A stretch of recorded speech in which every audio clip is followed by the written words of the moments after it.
was weird. Never had that before.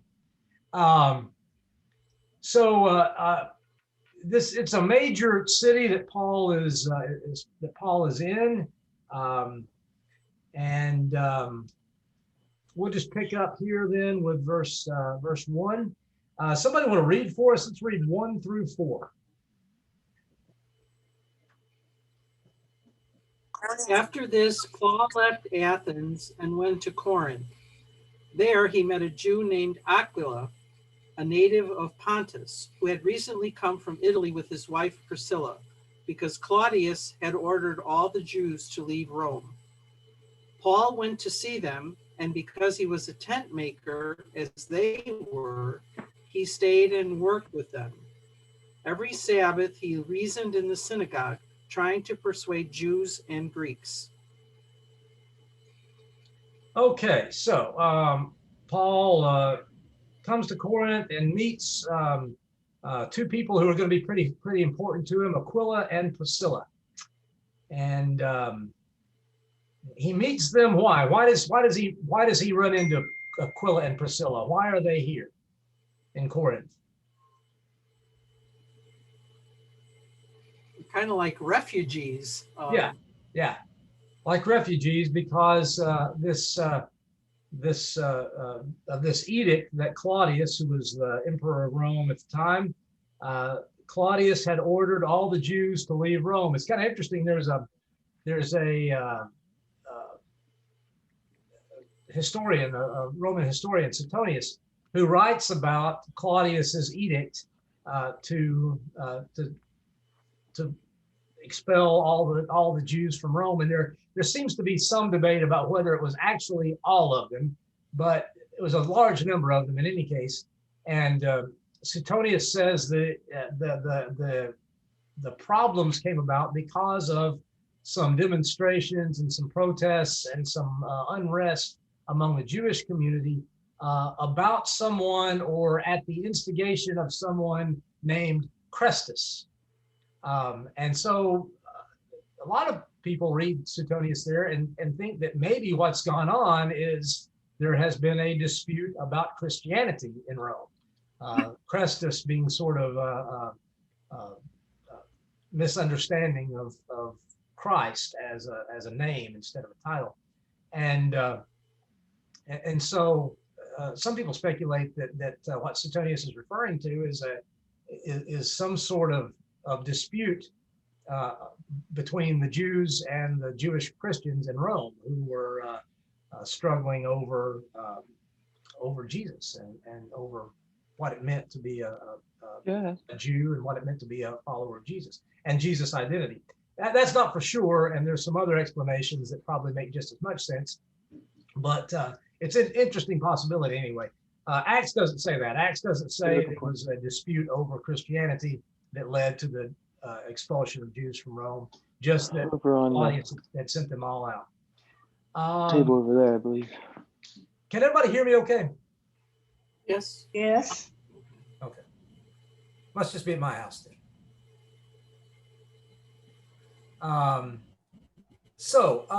Okay. So Paul is is in Corinth. He meets Aquila and Priscilla, and because he was a tent maker as they were, he stayed and worked with them. So Paul is working during the week, and he is in the Sabbath. On the Sabbath, he's in the synagogue, reasoning, it says, and trying to persuade Jews and Greeks about Jesus. So then verse 5, when Silas and Timothy came from Macedonia, Paul devoted himself entirely or exclusively to preaching, testifying to the Jews that Jesus was the Messiah. So eventually, Silas and Timothy come. You can read some more about that in 1 Thessalonians 3, in 2 Corinthians 11, and Philippians 4. They come to Paul with several different things, different developments. They come with good news about the church in Thessalonica. They come with a gift of money from, it seems like a gift of money from the church at Philippi, and And so he gets to hear some news about what's going on with the other churches. I mean, it's hard for us, right, to think about how we can be in touch with people so easily. Anywhere in the world, we can be in touch with people so easily. And of course, in Paul's day, you had to wait for word. You had to wait for somebody to bring a message. Here's what's happening in this church, and here's the effect your letter had in this church. And instead of these direct results, you're having to wait and to hear from other people. And so Paul hears from Silas and Timothy about what's going on in Macedonia and among some other churches, and receives some very tangible support from one of those churches, the church in Philippi. So he has some time then and some resources in which he can, instead of working as a tent maker as well, he can devote himself entirely to preaching. But the Jews opposed Paul, it says in verse 6, and became abusive. And he shook out his clothes in protest and said to them, "Your blood be on your own heads. I'm innocent of it. From now on, I will go to the Gentiles." So this is kind of the pattern that we see in Paul's ministry often. He goes to the synagogue when he first comes to a town. For a while, it seems like things are going pretty well, and then somebody gets upset. And eventually, Paul has to leave the synagogue and go entirely to the Gentiles. What do you think that was like for Paul, to pour out his heart to these people who are his certainly his religious relations in some way, and often, I mean, probably partially at least, his blood relations? What's it like for him to pour out his heart to them and to have them become abusive in response? What do you think that was like for Paul? It had to be frustrating. Yeah. Probably a little disheartening too at times, but he seems to have taken it in stride and seen it as a challenge and moved on to the next city. He didn't let it get him down very long, if it did get him down, and he seems kind of impatient here too, right? Yeah. But he's not being impatient. He's doing what Jesus said, right? Didn't Jesus instruct his disciples? Shake the dust off your feet. If people don't receive you, move on to the next area, and where maybe you'll be better received, So he's really doing what Jesus told him to do. Right. Yeah. You sometimes have to know when to quit, right? You have to know, when enough is enough. And right now, perhaps I'm not the one to come to these people. I'm not the one that the Lord is sending to these folks, or I've done my job. I've been faithful to my responsibility, and now it's time to walk away. I mean, Paul was willing to do that when it was necessary. Why? Is it just a temper tantrum? Why does he walk away from it? Because the people rejected him. Okay, yeah, they rejected him. Time he spends with someone who's never going to listen is time he can't spend with someone who might. Right, and I mean, I'm sure there's some impatience involved here, and maybe some anger even, but it's also, I think, a sense. It's what Jesus says to the disciples, as Dan's pointing out. Don't hang around here if they don't want you. Move on to somewhere else. Shake the dust off your feet and move on to somewhere else. To shake the dust off your feet, or to shake the dust out of your clothing, is to say, I have done what I could. I have fulfilled my responsibility, and your response or lack of it is now on your own hands. You have to take responsibility for that. He's told them about Jesus. He's tried to convince them, and now it's time to move on, because, as you said, Josh, time spent there banging his head against a wall is time he could spend elsewhere with people who might hear. And so that's what we come to as we get to verse 7. It's hard to know. I don't know the answer to, how do you know when it's time to move on? How do you know? I don't know the answer to that, except that Paul seemed to know. He seemed to say, all right, this is my sign. This is their response, their abusive response, is my sign to move on. At some point, he just realized they have closed hearts. He's looking for open hearts. And I think we can tell after a while, if you get to know a person well enough, if their heart is open or not, you know. And it's not necessarily that you write them off forever, right? It's not saying that, well, that's that, you're done. It's right now, this is what I have to do. This is where I need to be focusing my efforts, and I need to let this go, at least for now. We have so much time in a day, right? We have so many hours, we have so much energy, we have so many resources, and we all have to make decisions about how to use those and how to use them best for the kingdom. And that seems to be what Paul's doing here.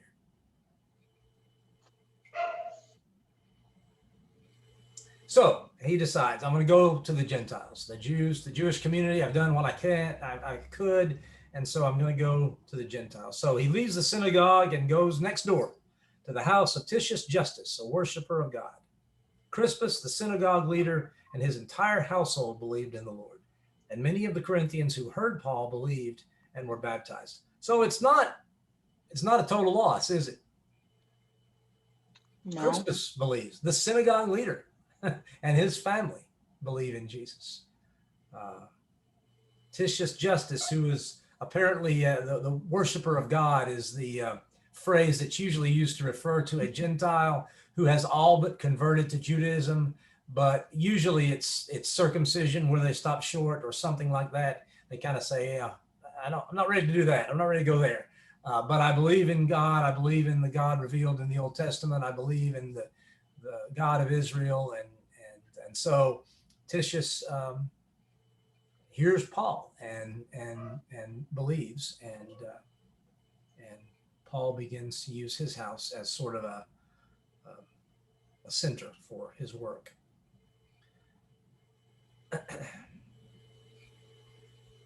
In Romans 16, he refers to somebody named Gaius. And some people think that Gaius might have actually been, usually the Romans had 3 names, and it may have actually been Gaius Titius Justus. And because it talks about the whole church enjoying Gaius's hospitality, the whole church at Corinth. Yeah.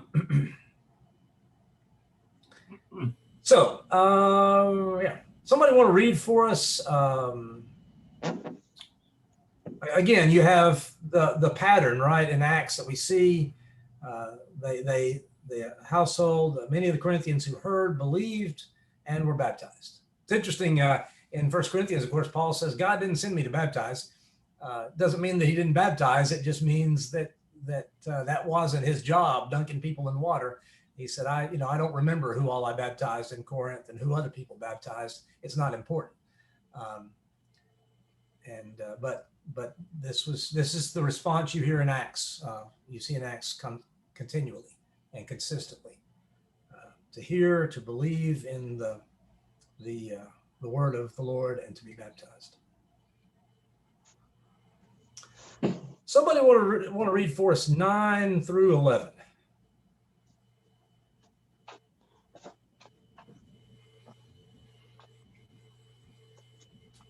Or I'll just do it. One night the Lord spoke to Paul in a vision. Do not be afraid. Keep on speaking. Do not be silent, for I am with you, and no one's going to attack and harm you, because I have many people in this city. So Paul stayed in Corinth for 1.5 years, teaching them the word of God. So if you get a vision like this from God, don't be afraid. Keep on speaking. Don't be silent. No one's going to attack and harm you, because I have many people in this city. What are your thoughts if you get a vision like that?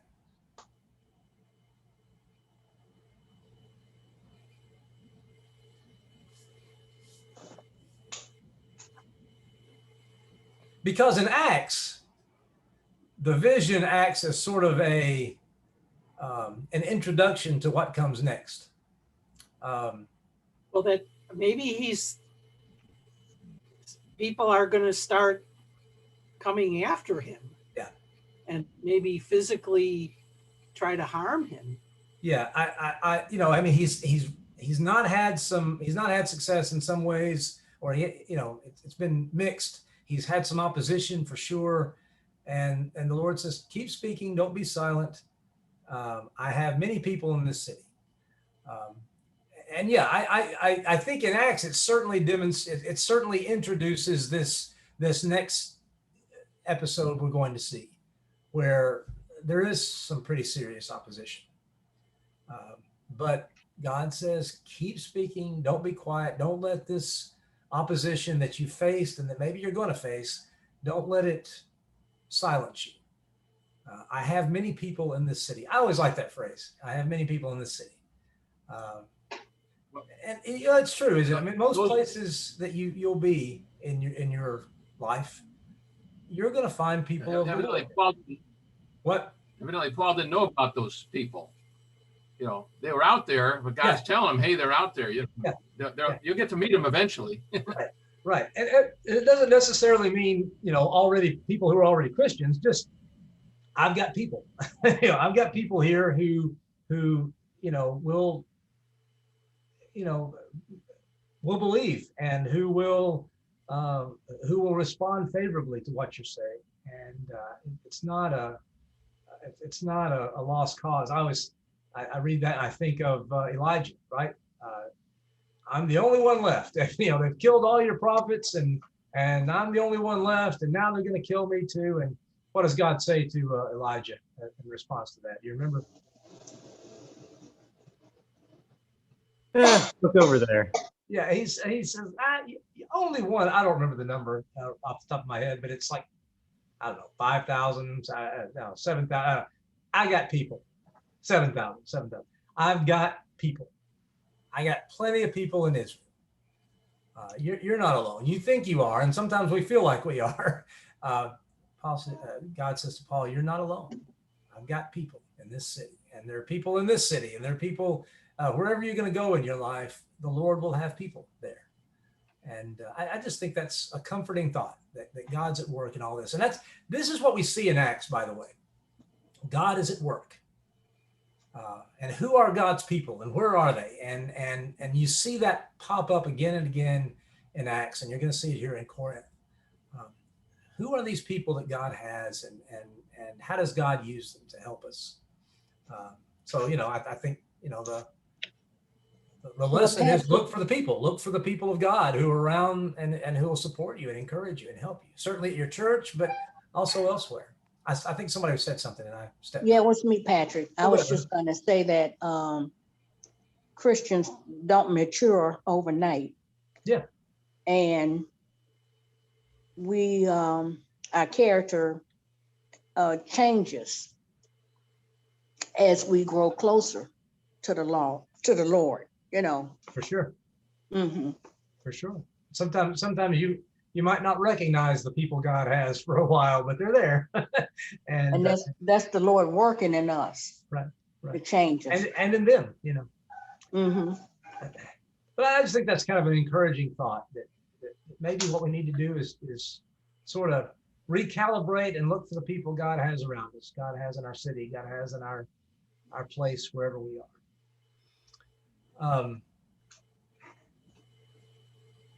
So then, Acts 18:12. When Gallio was proconsul of Achaia, the Jews of Corinth made a united attack on Paul and brought him to the place of judgment.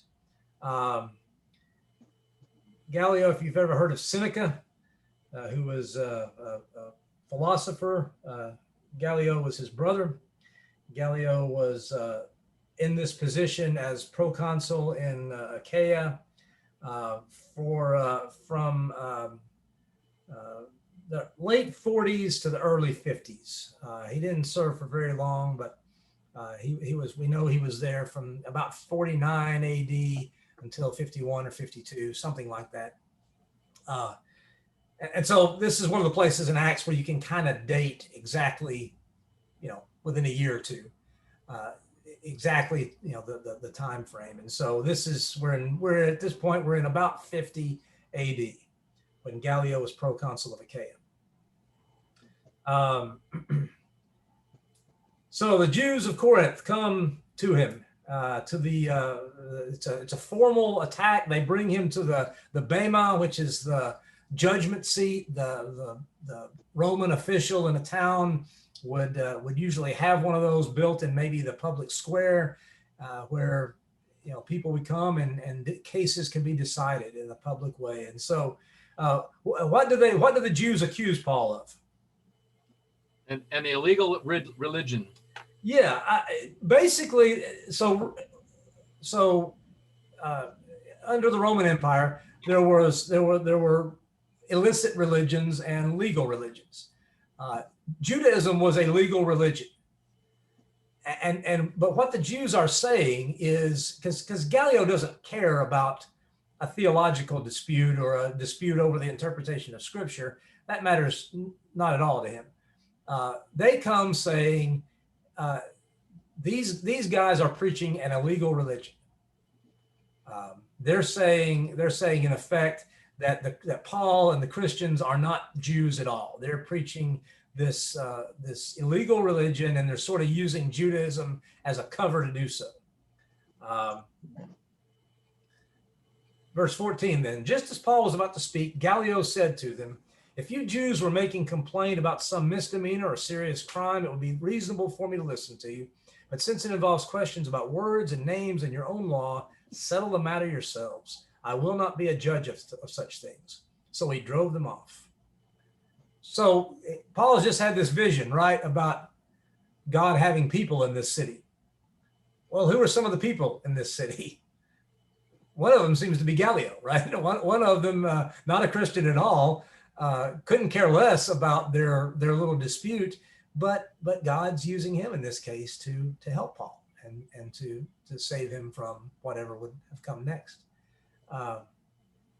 So one of the people that God has, and sometimes, so we can't always predict who it's going to be, and we can't always imagine that the people God has will fit some criteria that we assume that God has to be using. But in this case, it's the proconsul of the city, who's not even a Christian, who helps Paul in this case. He drives off the accusers, the Jews. The crowd there turned on Sosthenes, the synagogue leader, and beat him in front of the proconsul. And Gallio showed no concern whatsoever.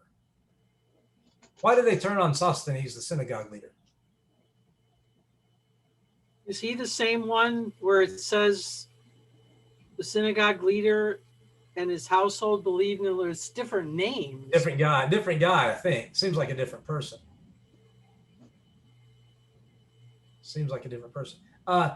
It's kind of strange. It depends maybe on what they mean by the NIV sort of interprets a little bit, says the crowd, maybe giving the impression that it's the crowd that's watching and that's sort of observing these proceedings. And when Gallio runs them off, the crowd kind of takes mob action against the synagogue leader and the Jews. In this case, the crowd wouldn't be Jews. If the crowd is other Jews, it's really strange that they turn on their own synagogue leader here. In any case, for whatever the reason, that's what happens. And Gallio is so little concerned about the whole thing that he just kind of lets that go even, and does it. Such a contrast, with another Roman official, Pontius Pilate, who again heard a complaint from the Jewish leaders about someone who was blaspheming and teaching wrong things. And Pontius Pilate, he was so worried about his own position and not stirring up the Jews that he was willing to condemn Jesus to crucifixion. And here you have this one who says, "Oh, just get out of here. I'm not even going to listen to you." Yeah, it's really, you're right. It's a really interesting contrast, and Pilate, of course, could have done the same thing. Could have dismissed the dispute and tried in another way to sort of get get out of it and not have to deal with it. But yeah, and again, this is God at work. I think we're supposed to be seeing. This is one of those people. So all we can come up with is it was just mob action against Sosthenes. We have no other scholars don't have any other idea. Yeah, I mean, it's either if it's Jewish people who are gathered there, then maybe they're mad at Sosthenes for not making a good argument, or maybe maybe it's just frustration. If it's a larger crowd that's maybe made up of citizens of Corinth that aren't necessarily Jews, it maybe makes a little more sense. Sort of the crowd gets in a turmoil over these Jews wasting time and trying to misuse the law to settle their own dispute. I don't know. It's hard to sort of figure out what might be the case, but yeah. All right, we'll chalk it up to mob action. Good mentality. Think about the fact that for centuries, Jewish people have had to deal with anti-Semitism, right? Had to deal with people who hated them, and so perhaps this is just another example of that the crowd's looking for any reason they can think of to demonstrate their contempt for these Jewish people. That's possible as well. They mentioned Sosthenes in 1 Corinthians 1:1. Yes. And so he was, are they saying that Paul was asking for him to become an apostle? I'm sorry, what your question was what? Is this this first verse, is it saying that Paul chose this person to be an apostle? No. 1 Corinthians 1:1 says, Paul, called to be an apostle of Christ Jesus by the will of God, and our brother Sosthenes. In a Greek letter, a Greco-Roman letter, this is an introduction. This is who it's from. The letter is from Paul, who was called to be an apostle of Jesus. Okay. And it's also from Sosthenes. Okay. And it raises the question of, is this the same Sosthenes? And the answer, of course, is maybe. We don't know. If it is, it's kind of interesting, and it might shed some light if Sosthenes was already sympathetic toward the Christians. It might shed some light on why the crowd, in this case it would be the Jews, turn on him. If not that, it might be interesting, if Sosthenes was beaten up by his own synagogue, that might have facilitated his turn to Christianity at some point as well. It may not even be the same Sosthenes. It's a fairly common name in Roman society, so it may not even be the same guy. But it's sort of interesting to speculate. It would be a coincidence, quite a coincidence, if there's another Sosthenes in Corinth associated with Paul, but it could be a coincidence. Paul stayed on in Corinth for some time. Then he left the brothers and sisters and sailed for Syria, accompanied by Priscilla and Aquila. Let's put our map back up so we can see what we're doing here. So he leaves Corinth and is going to sail across the Mediterranean to what they call Syria over here. He's going to land at Caesarea. So he's crossing the Mediterranean, which is a pretty long trip. I believe I saw somewhere it's about 700 miles that he makes here. So before he sailed, he had his hair cut off at Cenchrea because of a vow he had taken. Cenchrea was the port city. You might remember seeing it on the map we just had up, the port city nearest Corinth. What kind of vow? Interesting little remark here that isn't really expanded upon in Acts. Well, what kind of vow? Whatever Nazareth vow is. Okay, maybe a Nazarite vow. Remember Samson. What could Samson not do? There were a couple of things he couldn't do, but famously, what could Samson not do? He couldn't cut his hair. Couldn't get a haircut because he was a Nazarite. But you could take a temporary Nazarite vow. And when the vow was over, then you had your haircut. Greco-Roman society, men wore their hair short and very short. And so long hair would be kind of odd on a man. And so perhaps that's it. There's some sort of Nazarite vow is probably what's in view here that Paul has taken, which is interesting. Why would he do that? Is Paul a Jew or a Christian? Probably part of his being all things to all men. Okay. You know, trying to convert somebody and be a good influence on him for Christ. Talks about being all things to all men. I thought Paul was a Roman. Well, he was a Roman citizen. Just also a citizen. Oh, But you okay. can be a Roman citizen, like, an American citizen. You can be an American citizen and be from a lot of different places. I see. And so he was a Roman citizen. It was an honor to be a Roman citizen. You got some privileges, of course, that you wouldn't have received anywhere else. And you had those privileges wherever you were in the empire. So we're going to see that, well, we saw that already in Philippi, right? So he was a Roman citizen, but he was also from Tarsus, which was in sort of the Syria region. And then he was a Jew religiously. So he was a lot of different. He had to purchase it. You could buy a Roman citizenship back then. There were a couple of different ways. You could buy it. You could receive it as an honor. If your father had been honored as a Roman citizen, you would be a Roman citizen. There are various ways you could have received it. Okay. So, Paul is still in some ways, Paul certainly believes that a non-Jew can be a Christian, but there's still some gray area between the Jewishness of Paul and the Christianity of Paul.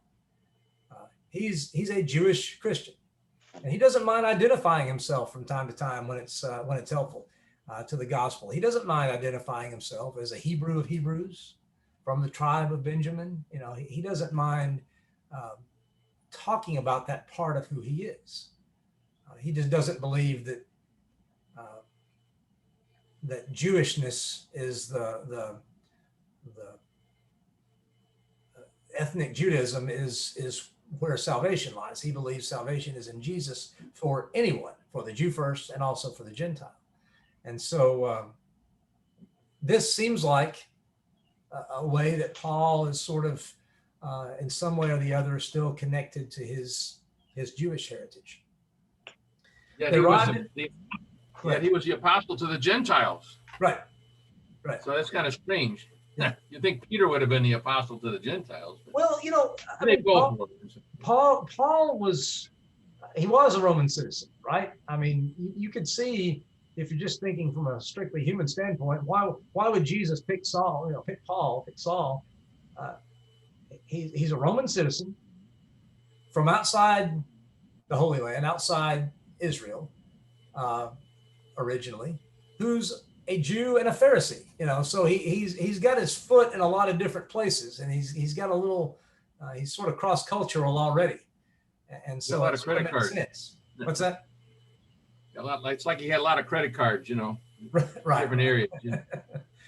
Yeah. Also, being a Roman citizen, Spend them in different places. Right. What's that, Ben? being a Roman citizen allowed him to travel to Rome and preach in Rome for a long period of time as well while he was under house arrest. Absolutely. You don't think, Peter got treated the way Paul did when he was in Rome. Peter had a little worse as far as, at least as far as tradition tells us. Paul spent a lot of time under house arrest, which, maybe can kind of he could have visitors, he could have people in and out, he could write, he could continue on his ministry in whatever way he could. So yeah, there's a lot of use, a lot of utility to a Roman citizenship if you're trying to win the world for Jesus. They arrived at Ephesus, where Paul left Priscilla and Aquila. They stayed in Ephesus. He himself went to the synagogue and reasoned with the Jews. And when they asked him to spend more time with them, he declined. But as he left, he promised, "I'll come back if it's God's will." Then he set sail from Ephesus. When he landed at Caesarea, he went up to Jerusalem and greeted the church, and then went down to Antioch. Verse 22 is interesting. He went up to Jerusalem. To Jerusalem isn't in the text. He went up and greeted the church, is what it says. Why does the English translation here add to Jerusalem if it's not in the text? Anybody care to guess? It's not that important. It's just kind of interesting. Caesarea is north of Jerusalem. We would tend to say, looking at a map, we would tend to say he went down to Jerusalem. He goes up to Jerusalem, though, because Jerusalem is always referred to. You always, when you're going to Jerusalem, you're always in the Bible going up to Jerusalem, because Jerusalem is elevated. It's on a hill, on a mountain, and so you're always going up. And so that's the figure of speech that's always used with Jerusalem, up to. And so that's why the English translation assumes Jerusalem here. Partially because we haven't heard of a church in Caesarea, but also because Paul went up to greet the church. And so it's probably the church in Jerusalem. And then he went down back to Antioch, where he started out. And then after spending some time in Antioch, Paul set out from there and traveled from place to place throughout the region of Galatia and Phrygia, strengthening all the disciples. Let me just pop the map up one more time so we can see that. Here's Phrygia, Galatia's up here, but probably it's more like this part of Galatia. He was here before, remember, Antioch, Pisidia, Lystra, Iconium, Derbe, probably just going back over some of the tracks that he had laid already.